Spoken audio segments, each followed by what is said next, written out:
আল্লাহ রাব্বুল আলামিন বলে ইয়াউমা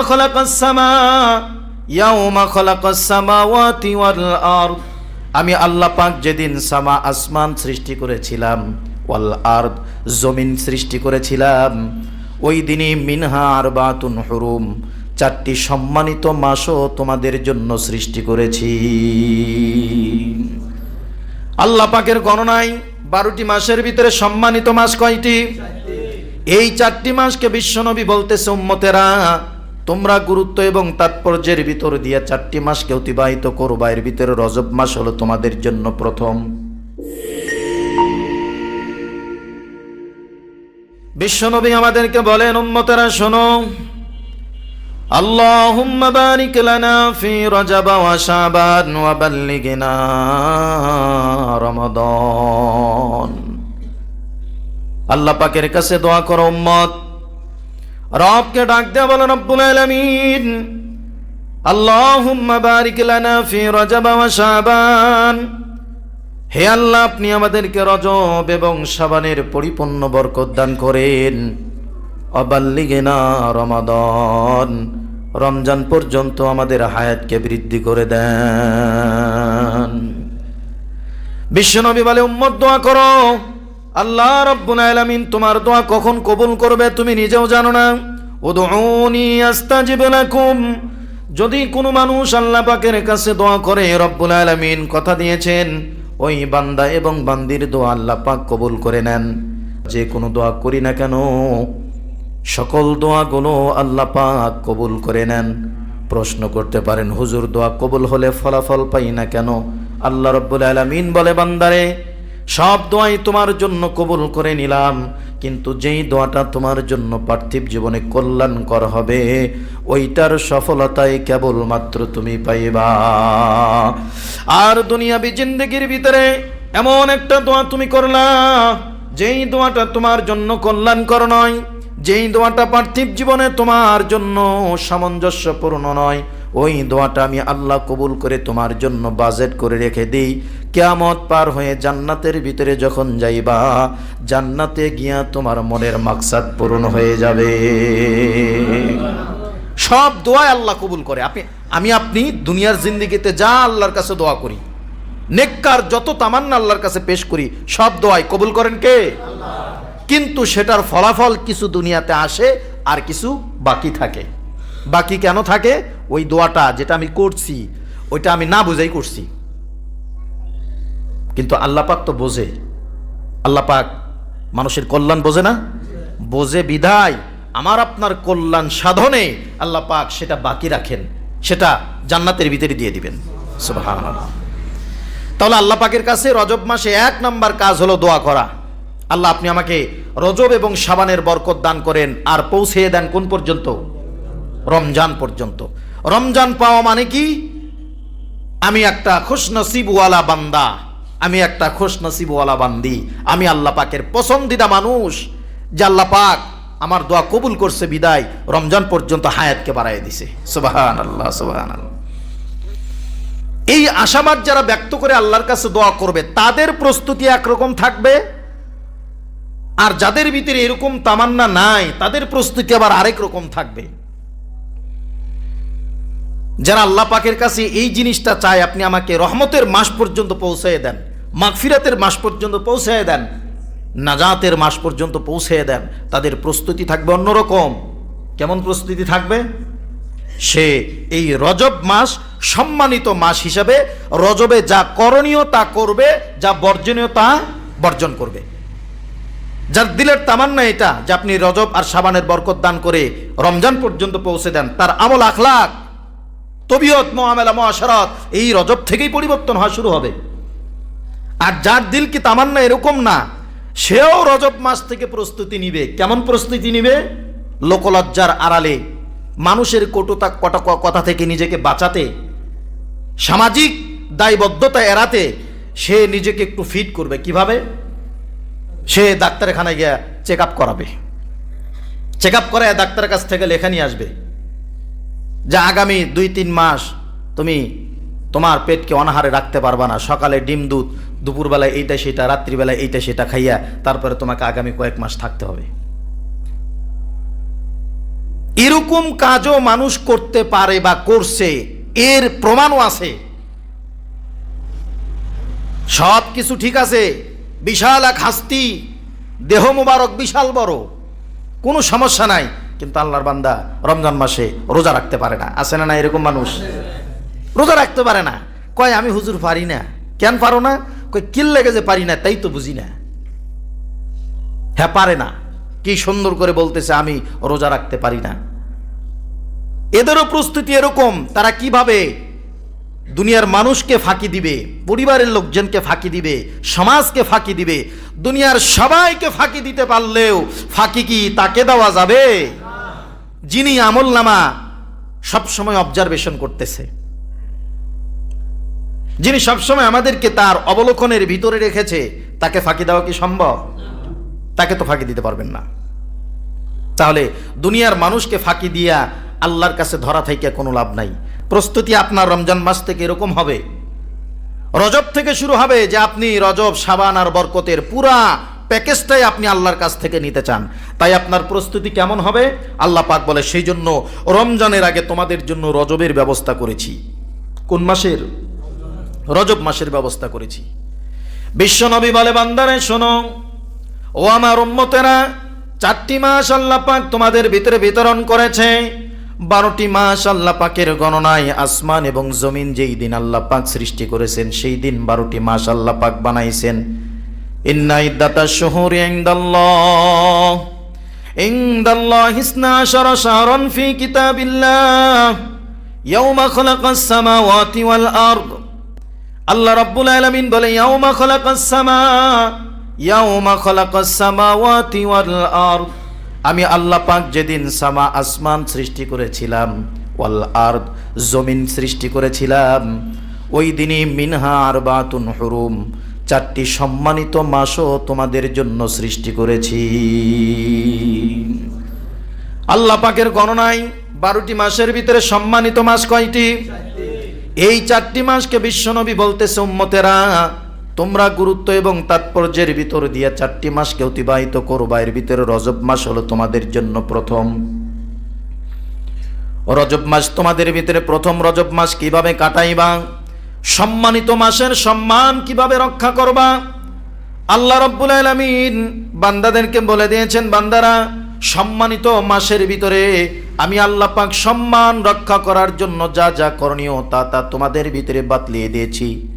1 নম্বরে কাজ হলো, সম্মানিত 4টি মাসের ভিতরে তুমি কোনো ঝগড়া, যুদ্ধ, বিগ্রহ, মারামারি, হানাহানি, কাটাকাটি করতে পারবা না। বনি ইসরাইলদের ভিতরে যত মারামারি, ঝগড়া ঝাঁটি, কাটাকাটি পুরা 8টি মাস ব্যাপকভাবে চলছে। পুরো 8টি মাস যা খুশি তাই করছে। কিন্তু অসভ্য জাতি হওয়া সত্ত্বেও আল্লাহ পাকের এই 4টি মাসকে সম্মান দেওয়ার জন্য এই অসভ্য জাতিগুলা পর্যন্ত রজব মাস, মুহররম মাস, জিলকদ, জিলহজ, এই 4টি মাসে কোনো যুদ্ধ, বিগ্রহ, মারামারি, হানাহানি, কাটাকাটি, একে অপরের ভিতরে ফাসাদ, ঝগড়ায় তারা লিপ্ত হয় নাই। সুবহানাল্লাহ। আফসোস লাগে যখন বনি ইসরাইলদের দিকে তাকাই আর আমরা আমাদের এ জাতি, বাঙালি জাতির দিকে তাকাই। তারা দুনিয়ার সবচাইতে বড় শত্রু ছিল। তারা এই 4টি মাসকে সম্মান দিয়ে চলছে। আমরা মুসলমান, মুসলিম তরিকা অনুযায়ী আমাদের দুনিয়াতে আসা, মুসলিম সিস্টেম অনুপাতিক আবার দুনিয়া থেকে আমাদের বিদায়। সারা জীবন নামের শুরুতে মোহাম্মদ লিখে আসলাম, নামের শেষে ইসলাম লিখে আসলাম। দুঃখ আর আফসোসের বিষয়, মোহাম্মদ আর ইসলাম এই দুইটার কি ফুল মিনিংস এটাই জানলাম না, এটাই বুঝলাম না। তাহলে সম্মানিত 4টি মাসের গুরুত্ব যদি বনি ইসরাইলের সেই ইহুদিরা দিতে পারে, আমরা মুসলমান হিসাবে এই সম্মানিত মাসের সম্মান রক্ষা করতে পারি না? এটা তো আমাদের উপরে আল্লাহ পাক একটা দায়িত্ব, বোঝা। এটা আমাদের বোঝা, এটা আমাদেরকে আদায় করেই চলতে হবে। এর বাইরে তো আমি থাকতে পারি না, যাইতেও পারি না। আল্লাহ পাক বলছে, রজব মাস পাইছো তো তুমি ঠান্ডা হয়ে যাও, তুমি সাইলেন্ট হয়ে যাও, তুমি একদম মাটির মানুষ হয়ে যাও। তোমার ভিতরে কোনো অহংকার নাই, কোনো দাম্ভিকতা নাই, তুমি একদম সরল সাদা মাঠা একজন মানুষ। তুমি আল্লাহ এবং আল্লাহ রসুলকে চিনো, তোমার ভিতরে কোনো অহংকার, অহমিকা, দাম্ভিকতা কিছুই নাই। নিজেকে একেবারে বিলীন করে দাও।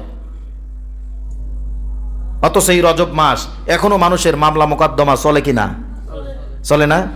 অন্যায়ভাবে বিচার সালিশ আছে না নাই? একজন আরেকজনের সাথে সীমানালে মারামারি হয় কিনা? অথচ আল্লাহ পাক এগুলো নিষেধ করছে। রজব মাসে তুমি এগুলো করতে পারবা না। রজব মাসে কোনো মারামারি, হানাহানি, কাটাকাটি করতে পারবা না। বাদ দিতে হবে এটা। এটা কিসের কারণে? একে তো আরবাআতুন হুরুম, 4টি সম্মানিত মাসের সম্মান রক্ষার জন্য। দ্বিতীয়ত হলো রমজান মাসের প্রস্তুতি নেওয়ার জন্য। আল্লাহ কঠোরভাবে নিষেধ করে দিল, কোরআনের আয়াত দ্বারা, কোরআনের নস দ্বারা নিষেধ করে দিল, বান্দা এই সম্মানিত মাসে তোমরা কোনো মারামারি, হানাহানি, কাটাকাটি করবা না। কিন্তু আমরা কে শোনে কার কথা? আছেই, চলছেই। সারা বছর যেমনে কাটে রজব, তারপরে মুহররম, জিলকদ, জিলহজ ঠিক ওই রকমই কাটে। কোনো সময় রজব মাসে মারামারি, হানাহানি, কাটাকাটি, ঝগড়া ফাসাদ অন্যান্য মাসের চাইতে আরো বেশি বেড়ে যায়। রমজান মাসে ঝগড়া লাগছে, ভাই রমজানের খাতিরে তো একটু মাফ করার দরকার। কয় হুজুর কথা কয়েন না, সারাদিন রোজা রাখছে, মাথা এমনিই গরম। সারাদিন রোজা রাখছি, না খেয়ে রইছি, মানে তাওয়ায়া রইছি, খালি দিছে বাড়ি, মাথা এমনিই গরম।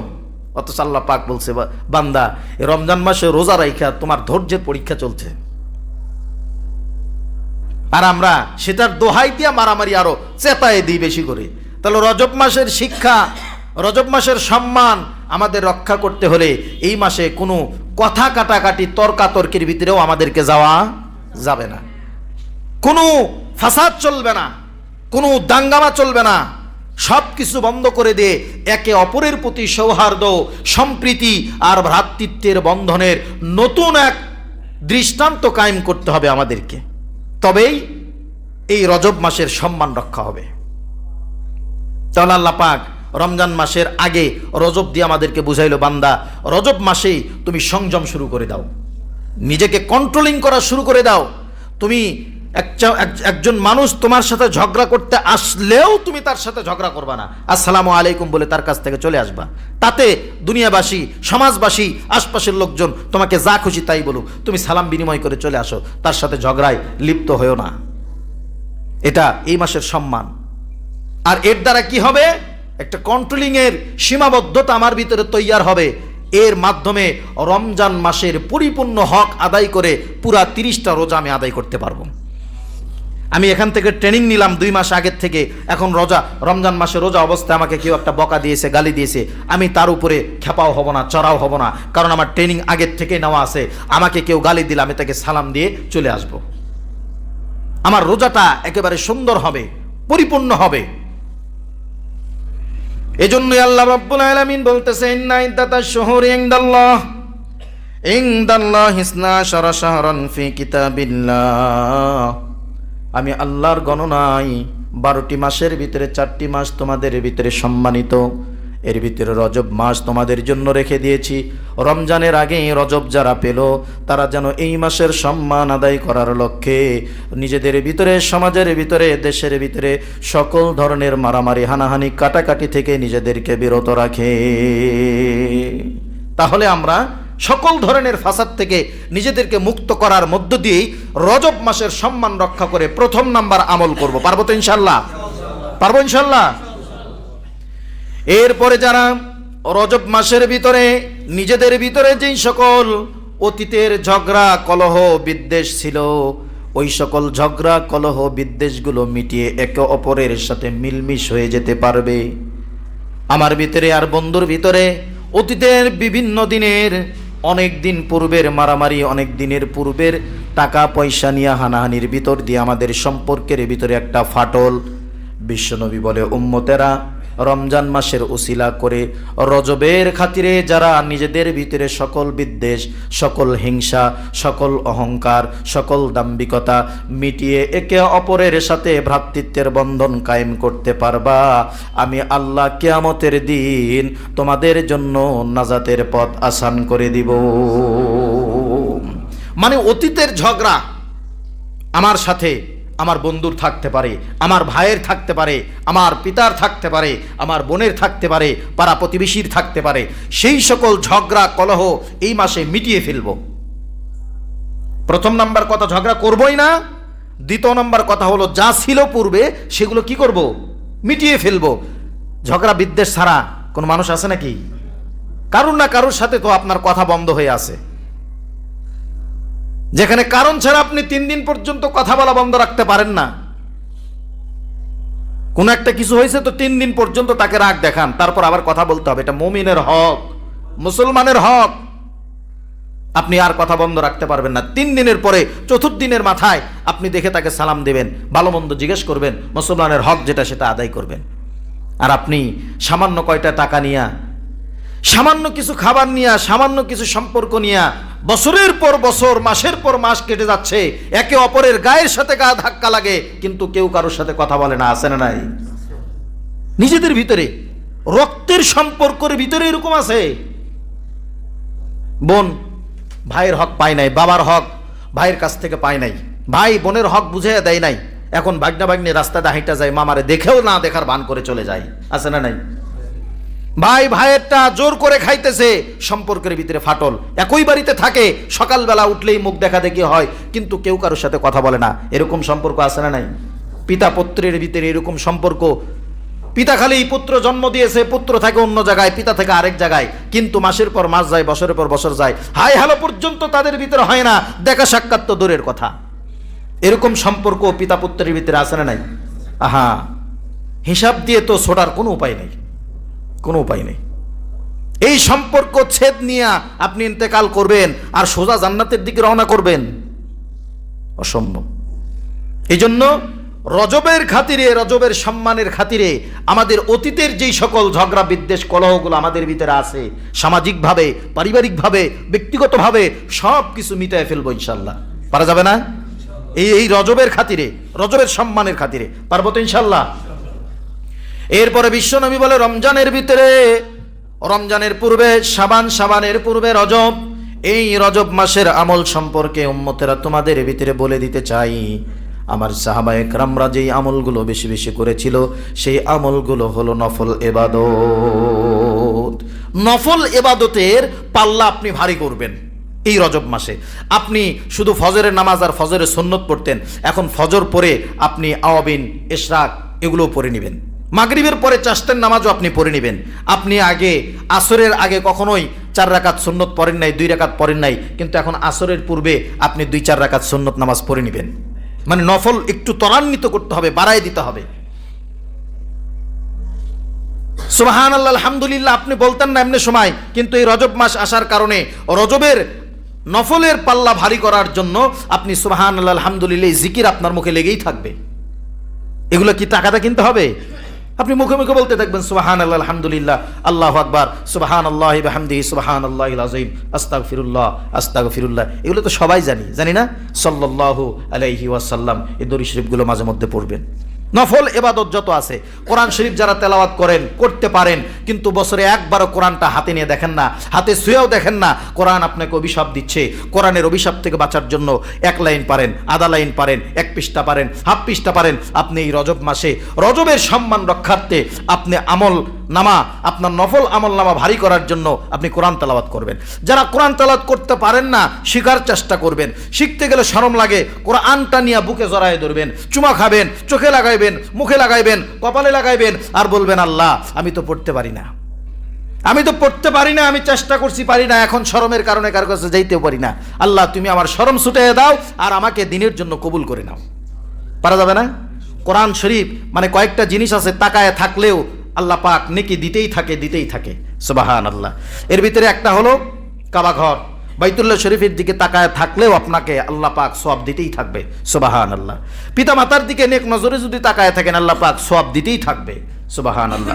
কোরআনের দিকে আপনি পড়তে পারেন না, কোরআন খুলে খালি তাকায় রয়েছেন, দেখতেছেন লাইন বাই লাইন, এইটা এরকম কালো কালো লেখা, এখানে 14টা-15টা লাইন আছে, এখানে একটা পৃষ্ঠা আছে, এই যে মাঝখানে আলিফের মতো দেখা যায়, আল্লাহ শব্দের মতো দেখা যায়। আল্লাহ শব্দ চিনেন না? কে কে আছেন হাত তোলেন। আল্লাহ লেখা থাকে না, আল্লাহু, এই শব্দটা চিনেন না এমন কেউ আছে এখানে? সবাই চিনে এটা, কোরআন শরীফ পড়তে জানুক আর না জানুক, এই যে আল্লাহ শব্দটা সবাই চেনে। আপনি কোরআনটা খুলে দেখবেন ওই পৃষ্ঠার ভিতরে কয়টা আল্লাহ শব্দ আছে, আপনি খুঁজে খুঁজে বের করবেন। এই যে খুঁজে খুঁজে বের করতেছেন, একটা আফসোস নিজের ভিতরে কাজ করতেছে, আরে যখন মসজিদের হুজুর নামাজের ভিতরে কোরআন তেলাওয়াত করে কি মজা লাগে, কি সুন্দর লাগে, পাশে যখন কেউ তেলাওয়াত করে শুনতে কি ভালো লাগে, বিভিন্ন ওয়াজ মাহফিলে যখন ছোট ছোট বাচ্চারা কোরআন তেলাওয়াত করে, আরে কি সুমধুর কণ্ঠে কোরআনগুলো তেলাওয়াত করে। আল্লাহ, আমি তো নাফরমান, আমি তো বেওফাই একজন মানুষ, আমি তো গুনাহগার, আমি পারি নাই, আমি তোমার কালামটা পড়তে পারি না, আল্লাহ মাফ করে দাও, কিন্তু আমি চেয়ে চেয়ে দেখতেছি। সুবহানাল্লাহ।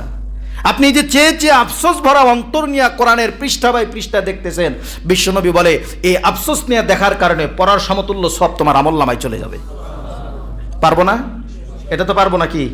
ইনশাল্লাহ। তাহলে রমজান মাস উপলক্ষে প্রস্তুতি আমাদের রজব থেকেই শুরু। রজবের সম্মান রক্ষার্থে আমরা বেশি বেশি যে আমলটা এখন বেশি বেশি করব, সেটা হলো প্রথম নাম্বার, আল্লাহুম্মা বারিক লানা ফি রজব ওয়া শাবান ওয়া বাল্লিগনা রমাদান, 1 নম্বরে। 2 নম্বরে আমল হলো এই রজব মাসের সম্মান রক্ষা করতে গিয়া আমি কোনো ঝগড়া, মারামারি, কাটাকাটি, হানাহানি, কোনো ধরনের কোনো ফাসাদে লিপ্ত হব না। 3 নম্বরে অতীতের যেই সকল ঝগড়া বিভেদের কারণে বন্ধু বন্ধুর সাথে সম্পর্ক খারাপ, ভাই বোনের সাথে সম্পর্ক খারাপ, মামা ভাগিনের ভিতরে সম্পর্ক খারাপ, পিতা মাতার ভিতরে সম্পর্ক খারাপ, পাড়া প্রতিবেশীর সাথে সম্পর্ক খারাপ, এই সব সম্পর্ক চুকাই নিয়ে আসার চেষ্টা করব, মিটে ফেলবো সব, আগের মতো আমাদের সম্পর্ক আবার মজবুত হবে।